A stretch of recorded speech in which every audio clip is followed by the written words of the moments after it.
આદર એવી વસ્તુ નથી જે ક્યારેય પણ તમે તમારા જીવનમાં માંગી ન શકો. તમે ફક્ત તેને કમાઈ શકો છો. તેનાથી ફરક નથી પડતો કે તે માતા પિતા છે કે શિક્ષક છે કે આધ્યાત્મિક ગુરુ છે કે રાજકીય નેતા છે કે ભગવાન પોતે નીચે આવે અને તે કંઈક મૂર્ખામી ભર્યું કહે તો તમે તેમને પ્રશ્ન પૂછવા માટે સમર્થ હોવા જ જોઈએ. જ્યારે તમારી પાસે આવી જવાબદારી હોય ત્યારે તમારે ખાતરી કરવી પડશે કે સત્ય એકમાત્ર સત્તા છે, સત્તા એ સત્ય નથી.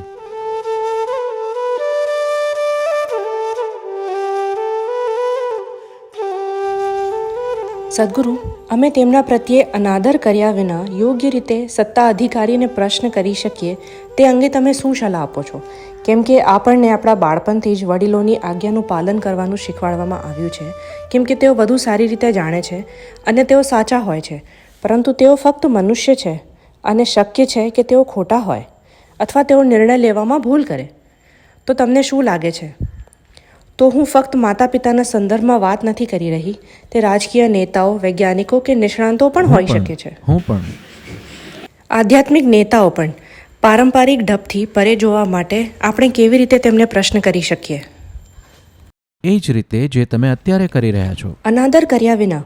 હું સમજુ છું, પણ એવું શક્ય છે કે તેઓ તેને પોતાની સત્તા સામે પડકાર તરીકે લે. આદર એવી વસ્તુ નથી જે ક્યારેય પણ તમે તમારા જીવનમાં માંગો છો. મહેરબાની કરીને ક્યારેય તમે આદરની માંગણી કરો એવી અશિષ્ટતા ન કરો. તમે ફક્ત તેને કમાઈ શકો છો, તમે તેની માંગણી કરી શકતા નથી. જે ક્ષણે તમે તેની માંગણી કરો છો તે અશિષ્ટ બની જાય છે, ખરું ને? તો તમે કોઈક કરતાં એક ડગલું ઊંચે ઊભા છો અને તમે આદરની માંગણી કરો છો, અથવા તમે જે એકમાત્ર મૂર્ખતાભર્યું કામ કર્યું છે તે એ છે કે તમે કોઈ બીજા કરતાં થોડા વર્ષો પહેલાં અહીં આવ્યા છો અને તમે માંગણી કરો છો કે હું સિનિયર છું. આવું કોલેજમાં પણ બનતું હોવું જોઈએ. હું 1 વર્ષ સિનિયર છું, તમે મને વધુ માન આપો. માત્ર 1 વર્ષ પહેલાં હું કોલેજમાં જોડાયો અને હવે હું સિનિયર છું. ઓકે? તેથી આ એક દુર્ભાગ્યપૂર્ણ વાસ્તવિકતા છે કે વિશ્વમાં જે સારી રીતે પ્રસ્થાપિત છે કે ધર્મના નામે, સત્તાના નામે, વાલીપણાના નામે ઘણી જુદી જુદી રીતે આપણે સત્તા એ સત્ય છે પ્રસ્થાપિત કરવાનો પ્રયાસ કરી રહ્યા છીએ. ના, સત્તા એ સત્ય નથી. સત્ય એકમાત્ર સત્તા છે. આ જ કારણે યુથ અને truth. This is why youth and truth. સત્ય એ એકમાત્ર સત્તા છે, બીજું કંઈ પણ સત્તા નથી. તો જો હું કોઈ પ્રશ્ન પૂછું, કોઈક બેચેન થાય છે.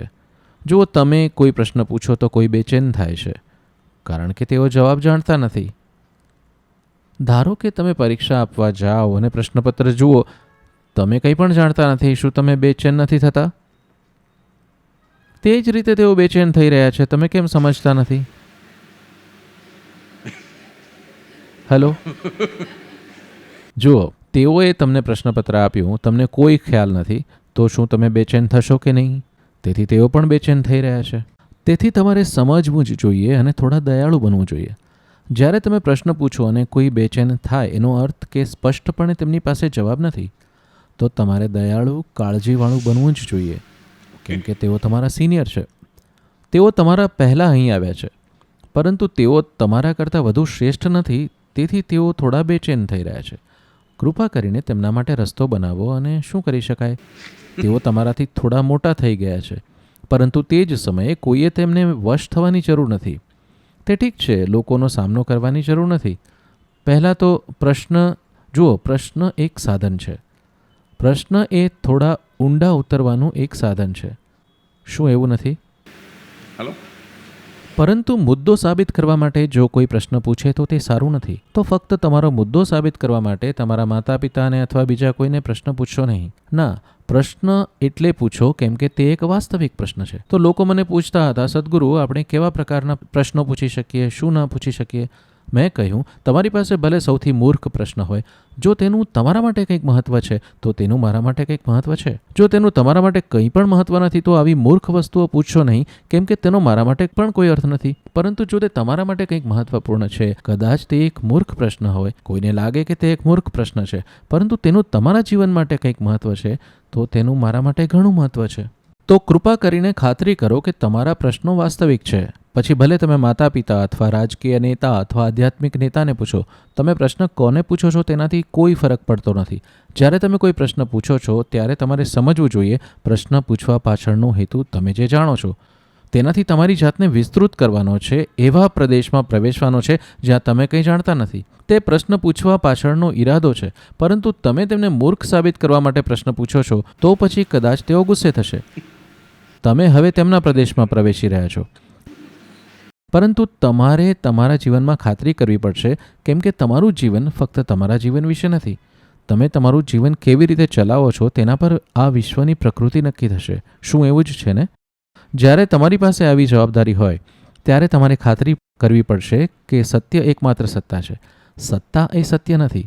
તેનાથી ફરક નથી પડતો કે તે માતા પિતા છે કે શિક્ષક છે કે આધ્યાત્મિક ગુરુ છે કે રાજકીય નેતા છે કે ભગવાન પોતે નીચે આવે અને તે કંઈક મૂર્ખામી ભર્યું કહે તો તમે તેમને પ્રશ્ન પૂછવા માટે સમર્થ હોવા જ જોઈએ. તે આ સંસ્કૃતિની પ્રકૃતિ છે. જુઓ, ભારતમાં જેમને આપણે દિવ્ય માનીએ છીએ તે લોકો આવ્યા ત્યારે પણ આપણે પ્રશ્ન પૂછવાનું જ કામ કર્યું. અનંત પ્રશ્નો. જ્યારે શિવ આવ્યા ત્યારે તેમની પત્ની પાર્વતીએ તેમને લાખો પ્રશ્નોથી મૂંઝવી દીધા. જ્યારે કૃષ્ણ આવ્યા અર્જુને હજારો પ્રશ્નો પૂછ્યા. પ્રશ્નો અને પ્રશ્નો અને પ્રશ્નો. મારે આ તમને કહેવું જ જોઈએ. અમે તિબેટમાં ટ્રેકિંગ કરી રહ્યા હતા. લગભગ 42 જુદા જુદા દેશોના લોકોનું જૂથ. તો એક ભારતીય વ્યક્તિ જે યુનાઇટેડ સ્ટેટ્સમાં સ્થાયી થયો હતો તે એક પ્રશ્ન પૂછવા માંગતો હતો. મેં કહ્યું, તમે પ્રશ્નો પૂછી શકો છો. તરત જ તેણે તેનો હાથ ઊંચો કર્યો અને તે ઊભો થયો. તેણે એક પ્રશ્ન પૂછ્યો જે 8 મિનિટથી વધુ ચાલ્યો અને તે ચાલી રહ્યો હતો. મેં કહ્યું, જુઓ, આ બહુ લાંબો પ્રશ્ન છે. પછી મેં બીજાઓને કહ્યું, કેમ કે તેઓ બધા આ રીતે જોઈ રહ્યા હતા કારણ કે તેઓ જુદા જુદા દેશોથી છે. તેઓ આ પ્રશ્ન સમજી શકતા નથી. મેં કહ્યું, જુઓ, આ એક ખૂબ જ ભારતીય પ્રશ્ન છે. પ્રશ્નની અંદર પ્રશ્ન, પ્રશ્નની અંદર પ્રશ્નની અંદર પ્રશ્ન. ભારતીયો આમાં નિષ્ણાત છે કેમ કે તેઓની પાસે 15,000 વર્ષની સંસ્કૃતિ છે. તેઓએ આ પ્રકારના પ્રશ્નોની રચના કરી They've છે. crafted questions like ભલે શિવ આવે, કૃષ્ણ આવે, તેનાથી કોઈ ફરક પડતો નથી. તેઓ તેમની સાથે ગુગલી બોલ રમવા માંગે છે. તે જ સમગ્ર ઉદ્દેશ છે. તેથી મેં કહ્યું, જો આ એક ભારતીય પ્રશ્ન છે અને મેં તેમને સમજાવવાનો પ્રયાસ કર્યો કે ભારતીય મન શું છે અને તે આવા પ્રશ્નો શા માટે પૂછે છે. ઘણી બધી સંસ્કૃતિ. પછી એક ચીની મહિલાએ કહ્યું, સદગુરુ, હું સંયુક્ત રાષ્ટ્રમાં કામ કરતી હતી. ત્યાં પણ માત્ર ભારતીયો જ પ્રશ્નો પૂછે છે. અમે ક્યારેય પ્રશ્નો પૂછતા નથી. ફક્ત ભારતીયો જ હંમેશા પ્રશ્નો પૂછતા હતા. મેં કહ્યું, તે ભારત છે.